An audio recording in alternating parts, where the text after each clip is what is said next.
This is Richard Wolfe's. I didn't even know he was speaking at the fucking thing. Watch his. It's real short, too. Can drinking water before bed burn 46 pounds in 2 weeks if you are struggling to lose? No, it is not. No, it can't, by the way. Deal with the inflation. Our government is raising interest rates. While you're getting killed with this, they cut off the top of this. While you're getting killed with inflation, our government is raising interest rates. That's because the Fed and assholes like this actually believe that we're in monetary inflation caused by too much cash in the system. And so you raise interest rates to raise the cost of borrowing. Therefore, you lower the money supply. Therefore, there's not as much money to go around and people, aren't buying as much stuff and prices come down. By the way, that's happened. But on top of that, a lot of the inflation is just caused by the reshoring of factories and the exfiltrating out of China and the end of global supply chains as we know them. That is going to be an expense that is part of every product you buy for quite some time, probably the next 5 to 10 years. And then it'll settle out over that time. But as we move these factories back home and we're paying living wages to people and having labor, that actually can have health insurance and all those other kind of things, have unions and the like, the price of the stuff they make is going to go higher. Now, there's a way around that. You can continue to put blinders on and act like China isn't using slave labor to make a lot of the H&M shirts you buy and shit like that. Or you can go, all right, it's not an $8 shirt. It's an $11 shirt, because I'll think of it as an anti-slavery tax. That, of course, hurts poor people and middle-income people, small businesses and medium businesses, because for them, a few rising levels of interest rate cripple their ability to function because they have such debts. What are the consequences? Okay, first of all, I don't know how this ties into Rage Against the War Machine in this regard. Seriously, this is him bitching at Jerome Powell about using Volckerism to try and solve the financial system we're in. Absolutely zero to do with Ukraine. Zero. Here's the irony. Okay, this is the ironic part. It's like rain on your wedding day, I suppose. Raising interest rates is to slow the inflation. Yeah, but the government's expansion of money spent on the war in Ukraine is the opposite. I see. Okay, so, this is where we go into it. Okay, so for those of you that have just woke up from a coma, how long are you in the coma, Art? I have no idea. Let's play a little game, Art. Elvis, living or dead? Living. Long coma, Art. Long coma.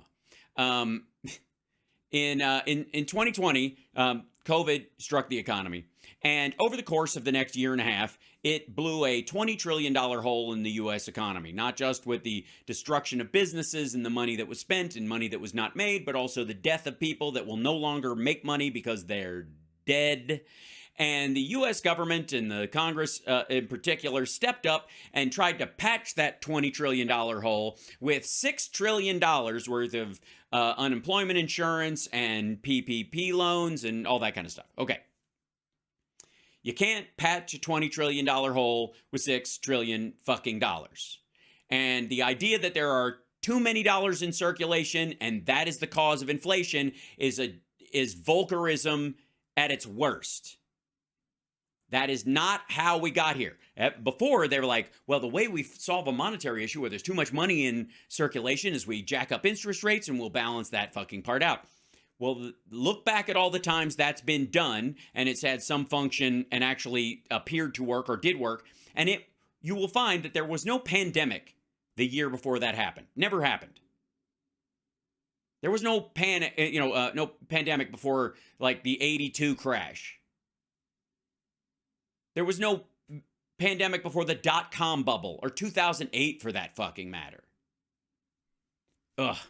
Makes inflation worse. Everyone who's ever studied economics understands that a sudden increase in a government expenditure is inflationary. Yeah, that's true. if it's out of fucking nowhere and there's not a giant pandemic wrecking the entire global economy. What the fuck? Why do these assholes, I don't even know why this became a sidecar issue today, since this is supposed to be, rage against the war machine. This motherfucker thinks that the aid to Ukraine, the $100 billion compared to the $6 trillion, which was insufficient to fix the hole in the economy from COVID in the first fucking place. He thinks that this, just as we're solving this $6 trillion slush fund the government threw at these, you poor fuckers out there, you've got, what the problem is? You got too much money in your pocket. Just ask another Marxist millionaire, by the way. Where the fuck? Maybe Marxism is the growth industry of, it sure beats crypto these days. This motherfucker thinks $108 billion in spending, or even double that, if it went for 2 more years, that would have an impact on the U.S. economy, which is a $20 to $26 trillion yearly GDP. Really? Really? It's like somebody walking, it's like somebody, you're an adult working in a profession at you're a vice president of a small company or whatever. You've been working there for years and you have a stake in the whole thing, and them coming up and going, hey, here's a little bit something for your trouble. And they put a $5 bill in your hand and go, don't drink it all in one place. That's the impact. Is that $5 a life-changing amount in your fucking... I mean, if the coffee was poisoned and you bought it at the wrong place, sure. But on its own, no. So we have the government spending more on Ukraine on the one hand. Yeah. Fucking that much. And limiting the spending of small and medium households and businesses by raising interest rates. You know what that is? A, contradictory, B, senseless, and C, a not very subtle way of saying we're rearranging the economy. You small and medium-sized businesses, you small and medium-sized households, you're going to have to cut back your consumption so that we can free resources to throw into military production.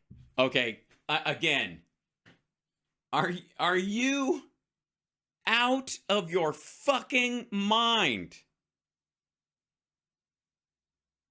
Does this asshole know how much we spend on the military every year in this country? Every year. Every year. What the fuck is... Honest to God. What is he worried about? Like, what business is he talking about? The restaurants around Raytheon, because the people at Raytheon are like, fuck, man, I got to go back to work. We're making fucking bombs. And I got to eat quicker. Serve these up. Give me a Diablo sandwich and a Diet Dr. Pepper. I'm in a goddamn hurry. Like, who? Meanwhile, if Russia destroys Ukraine, that's an excellent point. So we just, Coach Ika in there, like in the chat room. If Russia destroys Ukraine, you know who fucking dies? Poor people in the Middle East and in Pakistan and in Africa, because they don't get any of the fucking grain, you dumbass. Holy hell. Yeah, well, that's the Biden plan. That's why we're getting to 3.5, 3.4% unemployment. It's a sneaky way of gutting the middle class so that we can increase military production. If that's what he wanted, why'd he bother to get out of Afghanistan? Serious fucking question. Why get out of Afghanistan if your goal is to add to military production, as opposed to zero it out or fucking lower it? This motherfucker probably thinks the Leopard tanks are ours. Good Lord. If the United States was a military industrial complex economy and could only survive and only wanted to start wars so that we could build on that and build on that and build on that. Our military bases all over the world would only be in places where wars actually break out instead of areas where they basically guard shipping lanes. And secondly, we just stayed in Afghanistan. We would have kept Bagram and said, fuck it, we're going to use this to fly strafe runs on Kazakhstan or other shit. Like, it's just goofy. Why shut down Afghanistan if the goal is to just keep compounding it?